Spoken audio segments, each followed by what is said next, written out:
En 1965, Masumura, qui travaille depuis quelques films, a confronté la mythologie grecque avec la société japonaise, débute un cycle sur la guerre, et transforme la femme en lutte pour son individualité de confession d'une épouse en Antigone.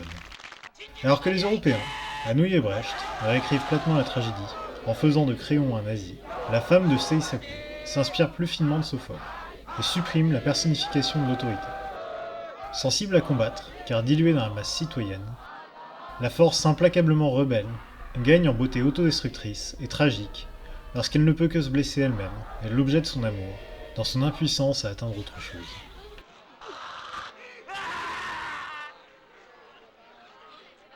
Okane est une femme à sexualité anormale, car vendue adolescente comme concubine à un vieillard, ce qui n'est pas sans lien avec les incestes archaïques d'Oedipe.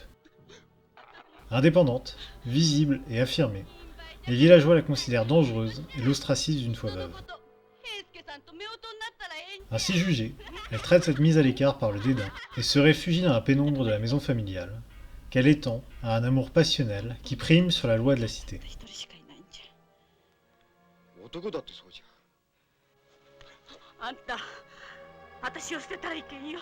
Par la description d'une sortie de route de membres d'une communauté, Masumura réalise son film le plus rectiligne et le moins sophistiqué en apparence.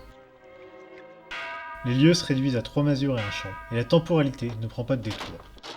Même si cette dernière découle d'un découpage, d'une concision exemplaire. Un plan d'une seconde suffit à signifier un décès, et une sensuelle balade printanière à l'aurore raccorde aux réprimandes du crépuscule. Cynique, l'exclu utilise les reproches à sa sexualité comme arme pour s'affirmer et fuir la solitude en séduisant le petit soldat niais, fierté du village. Okane, sirène des bois, déploie tous ses charmes pour sortir Seisaku de sa voie tracée de citoyen modèle en l'attendant sur le côté du chemin pour l'en dévier. Autant dire que ça va pas traîner. La voilà satisfaite, le dos plein de paille, affichant enfin, après 30 minutes d'un visage fermé, un sourire discret mais incroyablement puissant. Ce sera le seul. Après l'adolescente vendue à un vieillard, c'est au tour de l'homme de perdre le contrôle de son corps. Seisaku, emporté par les impératifs guerriers de la nation, part sous les félicitations du village, dont un handicapé mental. La promesse de la tragédie est tenue, dans un geste de théâtre grec, hors champ comme dans les pièces, à double effet. Priver le village méprisant de sa fierté, tout en ouvrant les yeux de son mari sur sa condition d'objet, avant qu'il ne devienne cadavre sans sépulture dans les eaux de Port Arthur. Plus que la radicalité de ce crime affectueux et l'attaque anarchiste contre l'ordre injuste d'un État qui envahit la sphère privée, c'est véritablement le visage d'Ayako Wakao qui intensifie le drame. Le bloc dur de femme fatale s'étiole, son dangereux blanc éclatant, devenant pâleur d'âme en peine, de spectre accablé par la douleur. Sa seule expression fiévreuse et torturée imprime la pellicule et la rétine, grâce à son blanc pur, laissant toute liberté, à son jeu déchirant d'une douleur débordant de sa région. Wakao utilise fréquemment une gestuelle étouffée, et, comme son visage, ses mains rendent compte de la même lutte interne, entre soumission et affirmation. Okane, les mains recroquevillées, n'ose pas ouvrir la porte qui la sépare de son mari, par peur d'une réalité éloignée, trop différente et douloureuse de la sienne. Elle erre jusqu'à l'extérieur et attrape machinalement le clou rouillé qui fera office d'épingle d'or des pauvres.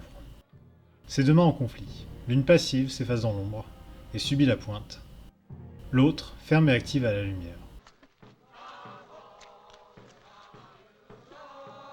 Avec la guerre qui lui enlève son mari, Okane ne peut plus continuer à se couper du monde hostile, dans une intimité autistique, bloquée au seuil de sa maison.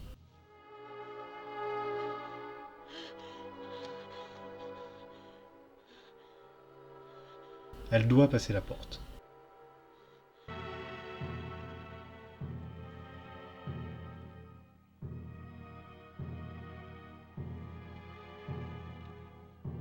Son devoir personnel accompli, elle accepte la mort et part au tombeau soulagée, sans craindre l'enfer. Après son point culminant et désespéré, la nouvelle de Genjiro Yoshida conclut sur le suicide des époux, chacun dans son coin.